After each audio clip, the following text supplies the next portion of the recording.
Welcome to Cartoonist Kayfabe. My name is Ed Piskor. I'm Jim Rugg. And we're going to be taking a look at one of those iconic issues, man. Green Lantern, Green Arrow, number 85, the Junkie issue. But first, I want to invite you guys to like, follow, and subscribe to the YouTube channel. Hit the bell so that we can notify you when new vids are available. And that helps mitigate the Kayfabe effect. What the Kayfabe effect is, sometimes we put a video out at 9 a.m. Eastern Standard Time. And by midday or early afternoon, those comics that we're talking about, prohibitively expensive. Don't worry, this one already is. But the people who see the video the earliest, they get those first dibs on Amazon, eBay, etc. to scoop up affordable copies of the comics. Also, if you watch these videos to the very end, that helps push the content out to other comic book loving YouTube viewers who have been recently coming to the channel and expressing that they've just discovered the channel. So thank you guys so much for that. It helps us grow our channel numbers, which is also makes it possible for us to continue bringing you guys regular video content. And we are only 10% of the way to our 600,000 subscriber base that we were shooting from the very beginning.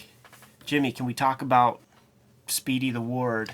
Yeah, man, let's talk about this freaking cover first. I love that it's like Color Theory 101 with their use of red to really pop against Green Lantern and Green Arrow. So the important parts, Junkie, truth about drugs, popping off that page, and Speedy, of course, in your foreground in that bright red.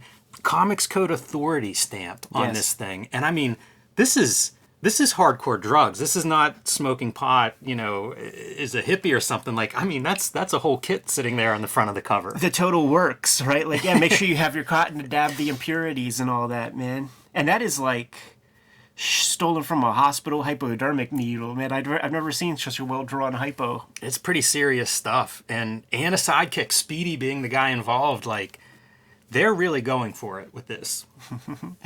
Speedy is a heroin junkie. It's like when you have those mob bosses who are 3 feet tall and their name is Mr. Big. That's right.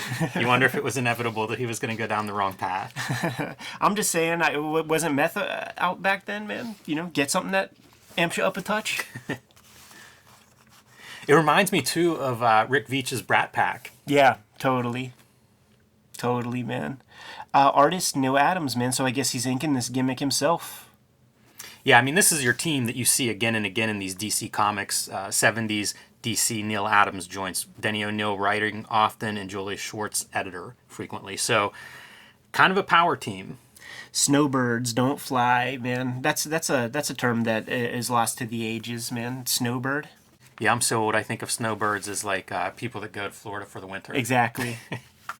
Cartoonist Kayfabe is brought to you by the comics that Ed Piskor and I make. The best way to support the channel is to pick up some of our comics. So right now, available in comic shops everywhere is Ed Piskor's Red Room. The Antisocial Network collects Season 1 of Red Room, 4 issues, plus a lot of great bonus material. Trigger Warnings, the second season of Red Room, is in stores everywhere now. The first 2 issues, possibly 3 by the time you see this video, are out there wherever comics are sold, banned in 23 countries and 11 comic shops. But they will track these down for you if you ask them, if they don't already have them hidden behind the counter in a brown paper bag. Also available from Ed Piskor is WYSIWYG, Portrait of a Serial Hacker, A History of Computer Hacking, X-Men Grand Design, 3 oversized treasury-size editions of the X-Men story, kind of a biography of one of Marvel's best-selling characters, the X-Men, and what started the entire Grand Design tradition, and Hip Hop Family Tree, a non-fiction historical account of hip-hop. Available in 4 oversized volumes and 2 beautiful boxed sets. My latest comics available in comic shops everywhere. Hulk Grand Design Monster with some beautiful variant covers. Peach Momoko, Ed Piskor, Marcos Martin.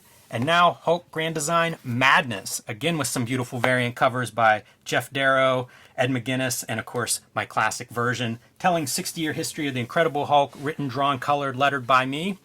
Also available, The Plain Janes with Cecil Castellucci, the first young adult graphic novel. And available from Image Comics, Street Angel, and several oversized hardcover collections, again like the Treasury size. These are available wherever you buy comics and books. And now back to our regular scheduled programming. Once again, I'm feeling like Neal Adams has some influence on this color, Jimmy. Call me crazy, because you see modeling here, you see blue on the eyes, you see that like chocolate brown that's subtle that is one of the things that he talked about, like helping to bring to the game by having like extra 25% yellow or something like that. Yeah, there's so much stuff that Neil Adams kind of fought for, made noise about, changes to the industry. Color is one of them. I can't remember if it was Marvel or DC, but one of them had this 25% yellow and one didn't. And so, of course, stir up some trouble and let the other one know they're missing it. Why does Marvel have this and we don't? Or vice versa. And you see it in a panel like that. So it feels like different than a regular comic book coloring job, which is what makes me think Neil Adams must have had some influence on it. Yeah, absolutely, man.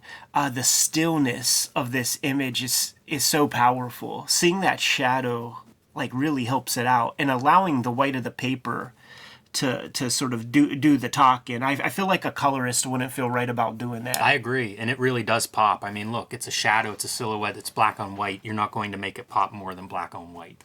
And you also don't often see like this kind of warm, like green blue color in these old comics at all. Yeah, absolutely. I mean, it's again part of the reason this does not look like what I think of as a comic book from the 70s. This is so funny. And this is like that like Kitty Genevieve's moment of the issue where this dude got shot in the chest with a crossbow and is just like looking for help, and everybody's like, get the F out of here. Even the cop. Yeah, go home and sleep it off, fella. Yeah, so implying that Oliver Queen is on the heroin or something himself in the moment. Like the cop's seen it all. Yeah, just another junkie. But the dude got a quiver in his heart. Has to walk his own punk ass to the emergency room. And is still not getting... we're very busy. Yeah, still not getting any love. Maybe this is the move, man. This is what you got to do if you want some quick service. Just pass out on the lady taking your records. Yeah, it's a dark 2 pages right there. They're laying it on thick. Purple. I don't know what purple prose equivalent is in art, but that's what we're seeing here. Purple visuals. Melodrama. This is pantomime stage stuff. Will Eisner would be proud. It is cool how many silent panels there are. Yeah. I really appreciated that reading this week. Was, again, atypical in my mind of a 70s comic. Look at that view, dude. That is hard as hell to draw. I think people have lifted that ever since. He was not afraid to give you that up-the-nose shot. One thing I wondered, like, in every issue of Green Lantern, does he have to say this poem? It's a mouthful, man. Right?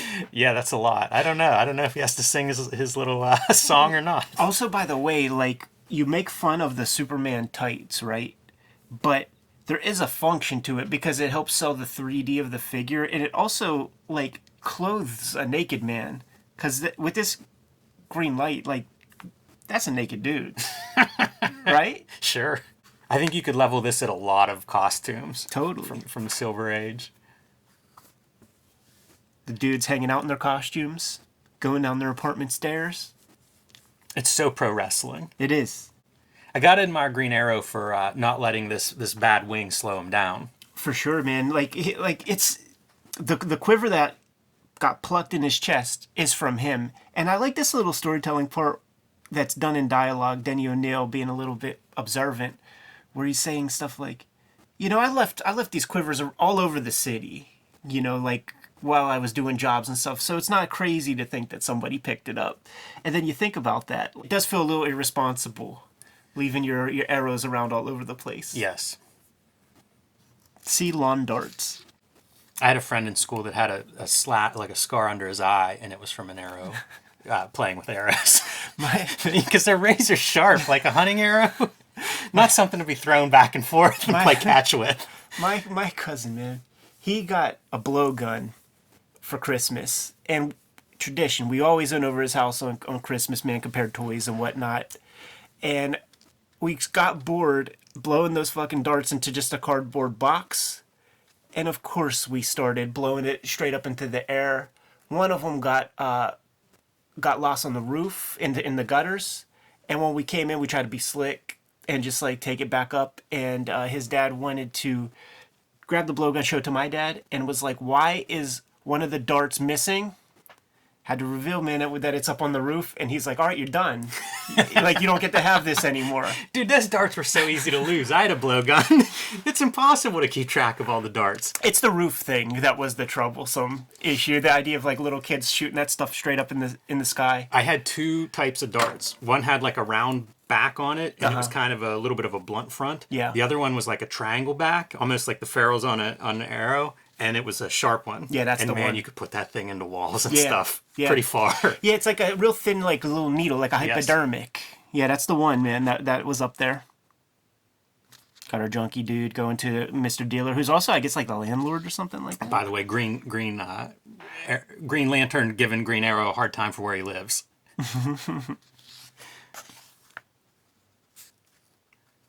I like seeing this kind of, that's black and white media, that screen Screen, on his face there. absolutely. It's pretty cool to see that, and it works well with the mono color of a panel like that. It If you were does. full coloring him, that might be a little bit too much, but in one color it looks really good. Neil Adams has experience too with the mechanical color set process, so that could be dicey. Having like this pebbly texture with the dot pattern of a color separation, but he's done it before. It's another one of those things that he brings to comics, is that kind of mechanical reproduction. Things that were being done in illustration and other parts of the printing industry, but weren't really being done in comics. Neil Adams brings all those tricks in. Now, this is 1971. This is before Batman. This is before X-Men. All that stuff. So he's playing it a little bit safe with the panel layouts and things like, he becomes known more and more for playing around with that stuff, but doing some really cool formal stuff that you just have never seen in a comic. He's got that tender wing. This bad guy punches him right in it, and we saw the harm. We saw the hurt there. It's good stuff. Funny that, again, Green Lantern lets Green Arrow go in first with his bad arm. High contrast photo for this background detail right there. That feels like another one of those a contemporary illustration printing technique to let's bring this in. This is the page where we have some motivations for why these guys are hooked on the heroin. As they're playing with really dangerous weaponry. It is interesting seeing comics try to do something like drug issues. Yeah. I feel like they're pretty serious about it. There's not a lot of tongue-in-cheek, winking at the audience kind of stuff. It's an interesting story. It held up much better than I would have expected one of the early comic drug stories to hold up. Yeah, still a boys' comic, sort of as it should be. Like if you're an adult looking for some anti-drug talk, maybe Green Arrow comics and Green Lantern comics ain't the place to go. But you have this character cloaked in shadow right here. He's the important guy. This is one of those things where you got to sell these things by the cover, so we already know what's happening. But whatever. See him from the back, all that stuff. But then when the good guys show up, they're like, "Oh, Speedy," and like Green Arrow, he's adult. He does not give Speedy, doesn't cut him any slack. But he also thanks him, like, "Yeah, cool, man. So you've been following these guys and working undercover. Good work, chum." And doesn't give the kid a chance to say anything. And there he is, shaking. Got the DTs for a hot minute. I think this is supposed to be a messed up dude hanging out at the airplane, like the airplane hangars. It's funny too. It's like pieces, right? Like we're at the airport, right? We're bringing drugs in and out. It's kind of like what would become cliches in how many movies, and like every '80s drug movie, every canon film, right? Every issue of Punisher. Airports and docks. And then, like, imagine, like, like when they started to discover some of that stuff, like how, this shit was coming in on like military coffins and stuff. That's really wild. Having the rhinoceroses in the foreground. I don't know if that's a paperweight or what those things are, but no, you wouldn't have to have them there. Yeah, it's almost just like this page needs something. Yeah. And probably like available reference right there. Bust out that artograph projector right quick. Because that's like one of the things I know Adams would do, man. I know some people that worked at Continuity when they were young, and they're like iconic Superman shots that Neil Adams like took from muscle magazines, hit it with that artograph projector, trace off the main construction, but then you do your own thing with it. It becomes like you sort of collage from photos, and then you make it a Neal Adams piece in the ink. Mm-hmm. Love all the shadowy night stuff too. Incredible lighting. Incredible lighting here, man. Lots of black on the page. Mm-hmm. You get one good solid shadow on each one. Yeah, and then whenever you do see like a Green Lantern power or something, it really lights everything up. That yellow pops. And this is where they dump some bags in the nasal passages of our heroes. That's dark stuff, man. Almost like Chandler, right? Like that lighting is incredible. The posing is I great. see so much Frank Miller in this stuff. Absolutely. And I don't think of those guys as similar, but there's so many like almost storytelling conventions that I see in Miller from here. Our guys did a good job, so they each get some spider bags. Both smiling. Here comes Speedy again. That looks like a love scene. I like these kinds whenever you see him doing this more restrained, like 8-9 panel grid kind of pages. It's pretty neat. I mean, it's almost like Alex Raymond. Yeah, it's very straightforward, but also in some cases where he's most interesting, I think. How about that weight on that tire as the car's turning? Like that's something that you observe, like go see French Connection, and you see those kinds of things, man. But now you're applying that to drawing. That's strong stuff. And guess what? This implies motion, and the wheels are still on the ground, right? Yes. That's some dope shit. Very impressive, but I mean, this is the dope shit. That's insane. That's so wild. It's a shame that has to be a right-hand page, not a left, but wow. Some fun drawing. Absolutely. It's a good idea, too, like figure out how to get our heroes high from just purely storytelling. If you're like, we're going to do a drug issue, that's a great idea. Totally. We see a little bit of it here where he's almost drawing in a different line weight and stuff, you know, for like that hallucinating visions, whatever's happening there.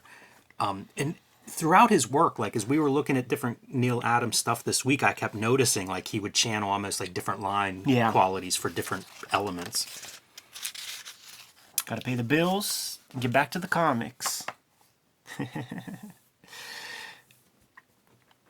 I feel like even on this part, yeah, like even on this part, when the kid is totally like passive aggressively using like pronouns to explain why somebody might get hooked on the heroin, like Green Arrow is still like, oh yeah, good story. I'm touched. Here's my fingers playing the smallest violin, and it doesn't take until a couple panels later for us to get our cover image. I always liked in comics when you get like a different version of the cover image, like in a panel. Yeah, it reminds me of like in a movie whenever they say the movie's title somewhere in the dialogue. Totally. But there it is, dude. Now Mayor Lindsay's got to go send a letter to DC Comics thanking them, man. I believe this comes out not too far after the Gil Kane Stan Lee trilogy of issues from Spider-Man that did not have the Comics Code Authority, and times have changed, you know, so like it became approved. Stan and Marvel, they broke down that wall by doing that comic book, made it a little easier for this to see the light of day and to get praise from the mayor of New York City. Yeah, a letter published in the next issue of this from the mayor talking about way to cover a very serious topic in your comics. It's interesting that's the last panel, because if you don't know the cover or don't know the story, it would have been such a big revelation. You know, it would have been shocking. And they kind of write the story that way. Makes me wonder if they got this approved by the Comics Code Authority and then were like, this has to be the cover image. Because they don't even show the needle, on our cliffhanger panel. Right. Whereas on the cover, it's like, that's part of what we're selling. Yeah. You know, it's very sensational, and I get why you would put that on a cover, but it does undermine the story. Right, exactly. Yeah. Like, their job is, like, we need to sell this to you. Enjoy the comic all you want, but we need you to buy it first. Yeah, reading about these, I guess they didn't sell well. Yeah. All of this run of socially conscious Green Lantern, Green Arrow. So, yeah, they had to do whatever they could to try to sell it, and ultimately doesn't work. But certainly has a legacy over time. That's got to be Bernie Wrightson, huh? Looks like it. Pretty fucking sick. And I mean, this is Green Lantern before Neil Adams comes into the game, so there it is, you know? Yeah, it's crazy. I would have liked to have seen him draw like the weird alien with the marijuana leaf head. Surprised that's not a book now. Super fun to crack these suckers open. These have been on the list for a very, very long time to do as episodes of Cartoonist Kayfabe, and just Neil Adams and his contributions to the comic book medium. You can't help but have all this stuff in your mind, man, and it's fun to kind of sit with you, Jimmy, and talk about this stuff and celebrate the guy. Yeah, and I would point out to people watching this, if they haven't seen it before, Warren Bernard had this run and brought it in. We kind of do like a cover look and look inside a couple of these issues. But for more like Green Lantern, Neil Adams stuff, we do have another video where we kind of look at the full run, at least from the cover standpoint. So worth checking out, you know, as we think about Neil Adams and his contribution. And this is one of the significant titles on his resume. Rest in peace, Neil Adams. We will never forget you. Jimmy, you good to go? Yes. Kayfabers, like, follow, subscribe to the YouTube channel. Hit the bell. We'll notify you when new vids are available. What's out there, man? Hulk Grand Design Monster and Hulk Grand Design Madness are both in comic shops now while supplies last. Hopefully you have a good comic shop that has these in stock. Pick those up. It's a retelling of the 60-year history of the Incredible Hulk in one large story, almost like a biography that I am writing, drawing, lettering. So it's you know, a different version of the Incredible Hulk, at least a little bit different. I am trying to pay my respects to the great artists that have come before and made that book what it is. And join me on patreon.com/JimRugg. Red Room trigger warnings. Issue number 1, 2, and potentially 3 are on the stands as we speak. Murder on the Dark Web for Fun and Profit is the name of the game in Red Room Comics. Banned in 28 countries. Banned in 10 comic shops. You can't find these comics out in the wild? Go to my link tree in the description below this video. It'll take you to the Fantagraphics website where you can order and pre-order Red Room comics, or hit up my Patreon. You can read the comics today. Go to patreon.com/EdPiscor. $3 will get you the archive, and I put new strips up every Tuesday. Well over 200 pages worth of Red Room comics up there as we speak. Also, we have out there, Jim. Subscribe to the Cartoonist Kayfabe newsletter at the links below this video. You can also find Cartoonist Kayfabe t-shirts and merchandise at the links below this video. That's another great way to support the Cartoonist Kayfabe channel. Jimmy, given those marching orders, we'll be on our way. Read more comics.